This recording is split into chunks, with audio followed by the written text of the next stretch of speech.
ठाण्यामध्ये आज पहिल्यांदा ठाकरे गट आणि मनसे यांचा एकत्रित मोर्चा निघाला।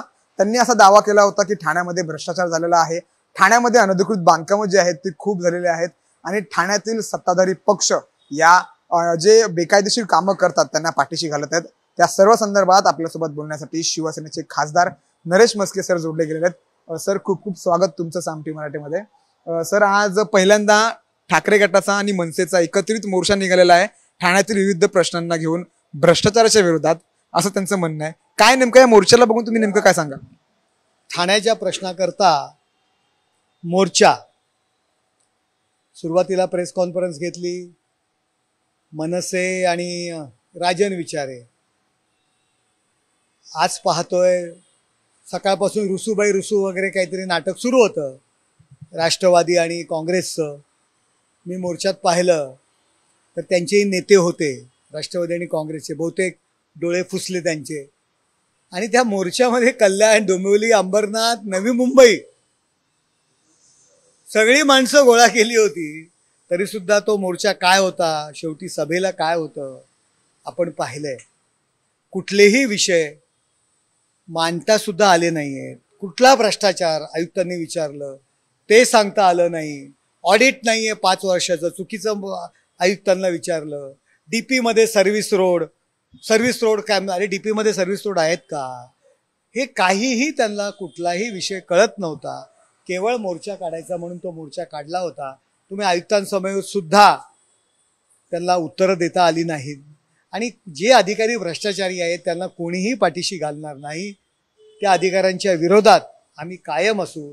परंतु ज्यांनी या मोर्चाचं नेतृत्व करत होते ते स्वतःला काय मोठे कार्यकर्ते आणि स्वतःला किती कट्टर समजतात ते राजन विचारे, सो चुवे खाके दिल्ली हचको चली अशा पद्धतीच्या गप्पा त्या ठिकाणी मारत होते।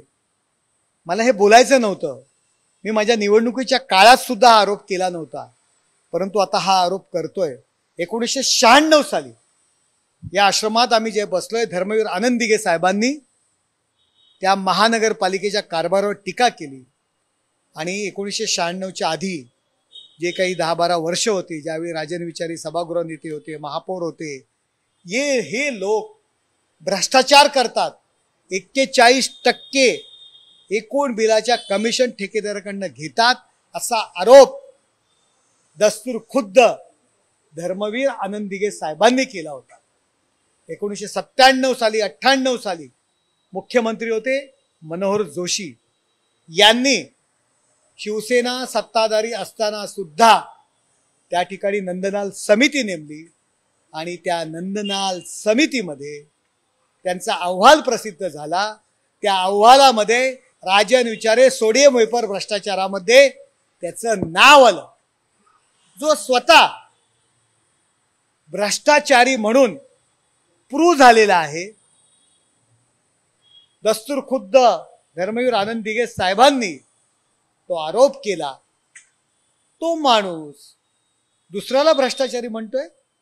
बरं, भ्रष्टाचारी म्हणून हे सिद्ध झाले, एका अधिकाऱ्याचा ठराव केला की त्याच्यावर कारवाई करू नये, त्यांनी महासभेत ठराव केला, सरकारने तो विखंडित केला। त्यानंतर यांनी स्वतःचा चौकशी करू नये म्हणून स्वतःच महासभेत ठराव केला आणि तो ठराव दप्तरी दाखल केला। 2016ला पुन्हा ते प्रकरण बाहेर आलं होतं, सत्ताधाऱ्यांनी ते आणलं होतं महापालिका निवडणुकीच्या काळामध्ये। जितेंद्र आव्हाड राष्ट्रवादी काँग्रेस यांनी राजन विचारेचे भ्रष्टाचारी, नंदलाल समितीमधले भ्रष्टाचारी म्हणून बॅनर लावले। ते राजन विचारे आम्हाला भ्रष्टाचारी बोलतात। अहो, तुमचं आयुष्य भ्रष्टाचारात गेलेलं आहे, तुम्ही आम्हाला शिकवता? तुम्ही म्हणता महापालिकेचा कारभार भ्रष्टाचारी आहे।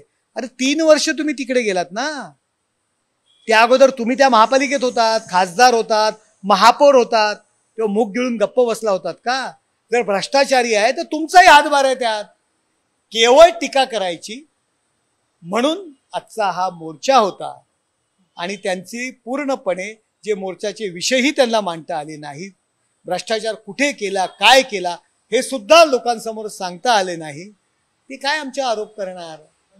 महत्वाचा आरोप तुमच्यावरती केलेला आणि तो तितकाच गंभीर आहे की तुम्ही एकनाथ शिंदे यांना वैतागलेला होतात आणि म्हणून तुम्ही काँग्रेसमध्ये जायला. राजन विचारेंनी काहीतरी नवीन बोलायला पाहिजे. नवीन हा चुकीच्या पद्धतीने आरोप 30 वर्षापूर्वी, मला तरी वाटतं 30 पण नाही, 30 वर्षापूर्वीचा विषय या ठिकाणी ते मांडत असतात. मी कुणाच्याही कुठेही जायचा विषय नव्हता आणि ह्यांनी आम्ही काय शिवसेना शिकवावी. ज्यावेळी नारायण राणे काँग्रेसमध्ये गेले त्यावेळी आम्ही सर्व कोकणातले आहोत म्हणून आमची सहानुभूती होती. त्यात राजन विचारे सुद्धा होते. राणे साहेबांबद्दलची सहानुभूती होती, त्यामध्ये राजन विचारे सुद्धा होते. राणे साहेबांबद्दलची आत्मीयता मनात होती आणि त्याचा वारंवार जर हे लोक उल्लेख करत असतील तर त्याच्यामध्ये हे सुद्धा होते. कोकणातले नारायण राणे साहेबांकडे मिटिंग घ्यायला सुद्धा हे सुद्धा होते. आणि हे काय सांगणार, वय वर्ष माझं 25, आता माझं 55 वर्ष वय आहे. राणे साहेबांबद्दल आत्मीयता होती कोकणातला म्हणून. राणे साहेबांवर अन्याय झाला त्यात तुम्ही सुद्धा होतात माझ्याबरोबर, परंतु काँग्रेसमध्ये जाण्याचा विषय काय येतोय. आणि मला जर जायचं असतं तर हे कोण आले मला थांबवणारे. ते म्हणतात की त्यांनीच तुम्हाला परत माघारी बोलवलं आणि ते घेऊन आले. हे सर्व आम्ही लहान होतो, यांची टॅक्टिस होती संघटनेवर प्रेशर टाकण्याची. आमच्यासारख्याच्या खांद्यावरती बंदूक ठेवण्याचा प्रयत्न केला. वेळीच आमच्या लक्षात आलं की अरे आपल्या खांद्यावर बंदूक ठेवताय. आणि जेव्हा जितेंद्र आव्हाडांचा उल्लेख केला, जितेंद्र आव्हाडांचा नरेश मस्केमध्ये काहीतरी, नरेश मस्के असेल ना, नरेश मस्केची काहीतरी कुवत असेल म्हणून तुम्ही माझ्या घरी आलात. पवार साहेबांनी फोन केला असं म्हणतात. काहीतरी वय वर्ष 25. राणे साहेबांबद्दल प्रेम होतं, त्यांच्यावर अन्याय झाला वाटत होतं. त्यामुळे राणे साहेबांबरोबर आत्मीयता असणं म्हणजे काँग्रेसमध्ये जाणं नाही. आणि राणे साहेबांकडे जेव्हा बैठका झाल्या की बाबा त्यांच्यावर अन्याय झाला तेव्हा राजन विचारे आमच्या समवेत होते. नवीन बोला काहीतरी, कुछ तो नया बोलो. जिस दिन से, ज्या दिवसापासून हासा शिवसेना शिंदे साहेबांच्या नेतृत्वामध्ये आम्ही बाजूला गेलो त्या दिवशी दुसरं एकच कॅसेट नरेश मस्के काँग्रेसमध्ये जाणार होता. मी त्याला, अरे तू कोण आणणार, तुला मी 2,17,000 मतांनी पाडलाय, तुझी योग्यता मी दाखवून दिलेली आहे, तू राहतो, ते राहतात त्या ठिकाणी सुद्धा मला लीड आहे. जुन्या ठिकाणी राहतात त्या ठिकाणी सुद्धा लीड आहे. ज्या ठिकाणी नगरसेवक म्हणून निवडून आले होते त्यांच्या सौभाग्य होती, ज्या ठिकाणी नगरसेविका आहेत त्या ठिकाणीही लीड आहे. आत्ता ज्या ठिकाणी हिरानंदानीमध्ये राहतात त्या ठिकाणी 99% मतदान मला झालंय. यांच्या इमारतीत फक्त यांनी स्वतःला मतदान केलंय. नरेश मस्के हा रस्त्यावरचा कार्यकर्ता आहे, पक्षासाठी झगडणारा कार्यकर्ता, संघर्ष करणारा कार्यकर्ता आहे. राजन विचारेंनी आम्हाला शिवसेना शिकवू नये. त्यांनी एक गंभीर अजून एक आरोप केलाय की बोरसे नावाचा जो अधिकारी आहे तो मतदारांमध्ये किंवा मतदानामध्ये खूप फेरफार करतो, घोटाळा त्याने केलेला. त्यांनी जो कोण अधिकारी असेल त्याचे पुरावे द्यावे. केवळ हवेत तीर मारायचा, हवेत काहीतरी बोलायचं. आज त्यांनी कुठे भ्रष्टाचार झाला ते एकतरी मुद्दा, तुम्ही त्या ठिकाणी वार्तांकनासाठी असाल, एकतरी मुद्दा आयुक्तांसमोर मांडता आला का त्यांना? हेच करवते इथे आयुक्तांनी विचारलं, हो कुठे 337 का 38 कोटीचा भ्रष्टाचार बोलले. आयुक्तांनी त्यांना विचारलं, भाऊ कुठे भ्रष्टाचार झाला ते सांगा. नाही इथे झाला. अरे कुठे झाला ते सुद्धा ते सांगू शकले नाहीत. मोघम आरोप करणं हा एकमेव त्यांचा धंदा आहे. आणि उगाचच वाघाचं कातडं घालण्याचा त्यांचा प्रयत्न होता. लोकांनी त्यांना लोकसभेला त्यांची जागा दाखवली, विधानसभेला त्यांची जागा दाखवली, आता महापालिकेला सुद्धा त्यांना त्यांची जागा दाखवते. बोरसे या अधिकाऱ्याला हटवा अशी मागणी केलेली. जर का काही असेल, दोषी असेल, चुकीचा असेल, त्याचे पुरावे द्यावे, त्याला हाकलून द्यावं. सरकार कारवाई करेल. आमचे काय ते जावई आहेत का? कोणी अधिकारी आमचा जावई नाहीये. जो अधिकारी दोषी असेल यांनी पुरावे द्यावे, त्याला काढून टाकावे. तसं दुसरा एक महत्वाचा प्रश्न आहे. जितेंद्र आव्हाड असं म्हणतायत की आम्ही सर्व एकत्र आलो आहोत तो ठाण्यातल्या गब्बर याला पकडायला, ठाण्यातले गब्बर संपवायला. कोण आहे नेमकं ठाण्यातला गब्बर? काय नेमकं त्यांना म्हणायचंय? आव्हाड साहेब, मला वाटतं की त्यांना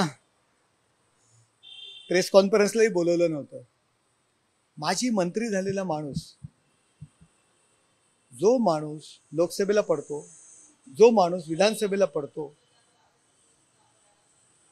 त्या माणसाचा प्रोटोकॉलनी त्या जाहीर सभेमध्ये त्याला वरचं स्थान, जो माणूस आता आमदार आहे, जो मंत्री होता, त्याला त्याच्या खालचं स्थान. आव्हाड साहेब एवढ्या रसातळाला आलेले आहेत. आव्हाडसाहेबांची परिस्थिती पाहून मला खूप वाईट वाटलं. आव्हाडसाहेबांचे मित्र आहेत, परंतु त्यांची जी केविलवाणी आणि दयनीय अवस्था आहे, त्या व्यासपीठावरील त्यांचं स्थान, त्यांना पत्रकार परिषदेला बोलवलं नव्हतं, यायचं असेल तर ये मोर्चाला, ही जी परिस्थिती त्यांच्यावर आणून ठेवली, सगळे सोडून चाललेत त्यांना, त्यांची जी दयनीय अवस्था झालेली आहे ते पाहून मला खूप वाईट वाटतंय आव्हाडसाहेबांबद्दल. त्यामुळे त्यांच्यावर प्रतिक्रिया द्यायला त्यांनी जे काही स्टेटमेंट केले ते समोर विरोधी पार्टीनी पण त्यांना हलक्यात घेतलंय. ते जर त्यांना हलक्यात घेतलं तर आम्ही कशाला त्याला महत्त्व देऊ. आम्ही आव्हाडसाहेबांची जी परिस्थिती मनसे आणि उबाटाने केलेली आहे ते पण आम्हाला वाईट वाटतं, आणि ते जर त्यांना हलक्यात घेत आहेत तर आम्ही कशाला त्याचं उत्तर देऊया. आव्हाडसाहेबांचं एवढंच मला वाटतंय की मला वाईट वाटतंय त्यांची जी केविलवाणी अवस्था करून ठेवलेली आहे ठाण्यात. आज एक सगळेजण एकत्र आले होते ठाण्यातल्या प्रश्नाला घेऊन. वाटतं तुम्हाला भविष्यात ही असे एकत्र राहतील? ठाण्याच्या मोर्चाकरता कल्याण, डोंबिवली, अंबरनाथ, नवी मुंबई या सर्व भागातनं माणसं आणावी लागत आहेत. त्या ठिकाणी त्या प्रेस कॉन्फरन्सला फक्त मनसे आणि उबाटा होतं, काँग्रेसला आणि राष्ट्रवादीला हेतू पुरस्पर बोलवलं नाही. काँग्रेस आणि राष्ट्रवादीचे फक्त काही 4 पक्षांची लोक, 500 लोक पण जमू शकत नाहीत. त्यामुळे लोकांना माहिती आहे, ठाण्यातल्या लोकांना, की ठाण्यासाठी, ठाण्याच्या प्रत्येक प्रश्नाकरता कोण उभं राहिलंय, कोण या सगळ्या विषयामध्ये. ठाण्याचा जो काही विकास झालेला आहे, ठीक आहे, बघा, विकासाच्या दृष्टीने शहर चाललेलं आहे, ट्रॅफिक होत आहे, घोडबंदरला ट्रॅफिक आहे, मी नाही म्हणत नाही आहे, परंतु का ट्रॅफिक आहे? मेट्रो स्टेशनचं काम चालू आहे, त्या ठिकाणी रोडची कामं चाललेली आहेत, इंटरनल मेट्रोचं काम सुरू आहे. त्या सर्व गोष्टींकरता ट्रॅफिक होत आहे, तो दूर करण्याचा आम्ही प्रयत्न करतोय. त्यासाठी आम्ही उत्तर मार्ग, आम्ही नवीन कोस्टल रोड करतोय, कामं सुरू झालेली आहेत. कामं सुरू होताना थोडंफार अडचणी होणार नाही असं नाही. आणि धरणाचा विषय काढतात आव्हाडसाहेब. माझे पद्मसिंग पाटलांची माझे काय संबंध होते तुम्हाला माहिती आहे ना, 10 वेळा ओरडून सांगावे लागतात. परंतु तुमचे संबंध होते ना. कोविड नंतर महानगरपालिकेची वाईट अवस्था झाल्यानंतर ही जी काही महानगरपालिका आहे, करोडो रुपयाचा फंड एकनाथ शिंदे साहेबांनी या महानगरपालिकेला आणून दिला. अहो, धरण बांधणं हे काय महानगरपालिकेचं काम आहे का? नवी मुंबई महानगरपालिकेचं धरण म्हणतात ते त्यांनी नाही बांधलं, MIDC आणि सिडको यांनी बांधलं. ती प्लॅन सिटी आहे. तुमचे जे एवढे चांगले संबंध होते ना, तर 450 करोड तुम्ही शासनाकडनं का नाही आणले? ठाणं काय शासनाच्या अंतर्गत नव्हतं का? महाराष्ट्र शासनाच्या अंतर्गत. उगाच काहीतरी बोलायचं हवेत. अहो, धरण बांधलं म्हणजे फक्त धरणाचा खर्च नसतो, आजूबाजूची गावं ती विस्थापित, ती पुनर्वसित करणं, त्यांना जागा देणं, त्यांना नोकऱ्या देणं, जी लोक बाधित होणारी, गावं बाधित होणारी, त्याकरता करोडो म्हणजे 10,000, 20,000, 50,000 करोड रुपयाचा असा निधी लागणार आहे. महानगरपालिकेची परिस्थिती आहे का? टॅक्स 2 रुपये तरी आपण वाढवू शकतो का? कित्येक वर्ष झाले ठाणे महानगरपालिकेमध्ये आपण टॅक्स वाढवला आहे का? उगाच काहीतरी लोकांसमोर मोठ्या मोठ्या गप्पा मारायच्या ही आव्हाडसाहेबांना सवय आहे. माझे काहीतरी संबंध आहेत हे दाखवण्याची, आणि त्याच्यासाठी त्यांनी हे सगळ्या गप्पा मारलेल्या आहेत. धरण बांधणं ठाणे महानगरपालिकेसारखेला शक्य आहे का त्यांचं? मग तुमचे जर पद्मसिंग पाटलांशी संबंध होते तर का नाही राज्य शासनाकडनं पैसे आणले? का नाही आणले? उगाच काहीतरी फुकाच्या गप्पा मारायच्या, गोष्टी करायच्या. सर, शेवटचा एक महत्त्वाचा प्रश्न विचारतो. भास्कर जाधव होते, त्यांनी भाषण केलं, त्यांनी देखील असं म्हटलं की मी देखील पक्ष सोडला, परत म्हणजे राष्ट्रवादी सोडली, शिवसेना सोडली, पण मी कधीही पक्ष सोडल्यानंतर राष्ट्रवादीवरती टीका केली नाही, नेत्यांवरती टीका केली नाही. मग हे लोक का टीका करतात? ज्यांनी आपल्याला घडवलं तर ते लोक. भास्कर जाधव, मी बोलू नये, प्रभाकर शिंदे यांना त्यावेळी तिकीट दिली, त्यावेळी भास्कर जाधवांनी तुमच्याकडे असतील किती लाखोल्या वाहिल्यात उद्धव ठाकरे आणि बाळासाहेबांना, ते जरा बघा. राष्ट्रवादीत असताना किती टीका केलेली आहे. राष्ट्रवादी तेव्हा ते महाराष्ट्राचे अध्यक्ष होते. तुम्ही पक्ष सोडलात ना, म्हणजे तुम्हीही गद्दारी केलेली. तुम्ही गद्दार नाही का? तुम्हाला आमदारकी दिली, हे दिलं, आणि आमदारकीचं तिकीट दिलं नाही म्हणून पक्ष सोडलात. प्रभाकर शिंदेंना त्यावेळी तिकीट दिली, त्यावेळी मातोश्रीच्या गेटवर बसून किती शिव्यांची लाखोली वाहिली. विसरलात? कशाला खोट्या खोट्या गोष्टी या ठिकाणी सांगताय? ज्यांना माहिती नाही ना त्या व्यासपीठावरती त्यांना तुम्ही सांगा, आम्हाला नका सांगू. शिवसेना काय त्यांनी आम्हाला शिकवू नये. यांची एकी जी झालेली आहे ती महानगरपालिकेमध्ये शिवसेनेला आव्हान देणारी ठरू शकेल का भविष्यामध्ये? हे कधी एकत्र नव्हते. आमच्या विरुद्ध हे लोक कधी एकत्र नव्हते.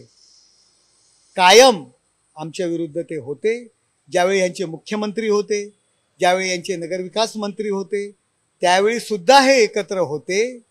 पण त्याच वेळी धर्मवीर आनंद दिघे साहेबांच्या नेतृत्वाच्या वेळी त्यांनी आणि नंतर एकनाथ शिंदे साहेबांनी यांच्या चारी मुंड्या चित करून ही महानगरपालिकेवर हा हिंदू हृदय सम्राट शिवसेना प्रमुख माननीय बाळासाहेब ठाकरे यांचा भगवा झेंडा कायम ठेवलेला आहे. अरे हे काय बोलतात, तो भगवा झेंडा बघा ठाणे महानगरपालिकेवर. लोक म्हणतात आम्ही ॲक्च्युली भगवा झेंडा त्या महानगरपालिकेवर लावलाय. छत्रपती शिवाजी महाराजांचा भगवा झेंडा त्या ठिकाणी महानगरपालिकेवर लावलाय. तुम्ही अख्ख्या महाराष्ट्रात जा, कुठेही तुम्हाला, मुंबई महानगरपालिकेवर जा, इतके वर्ष सत्तेवर होते पण भगवा झेंडा लावू शकले नाहीत. फक्त कमिशनचे पैसे गोळा केले. आज ठाणे महानगरपालिकेवरती तुम्ही गेलात तर त्याच्या दर्शनी स्थळी भगवा झेंडा तुम्हाला फडकताना दिसेल. ही किमया एकनाथ शिंदे साहेबांची आहे आणि त्यांच्या नेतृत्वाखाली आमच्या काम करणाऱ्या आम्हा सर्व शिवसैनिकांची. खूप खूप धन्यवाद सर साम बातचीत केल्याबद्दल. कॅमेरामॅन नितीन खरासह मी सूरज मसूरकर, साम टीव्ही ठाणे. देश विदेशातील प्रत्येक घडामोडींचे लाईव्ह अपडेट मिळवण्यासाठी आता साम टीव्हीच्या सर्व सोशल मीडिया प्लॅटफॉर्मला लाईक, फॉलो आणि सबस्क्राईब करा. तसंच सर्व नोटिफिकेशनसाठी बेल आयकॉन प्रेस करायला विसरू नका.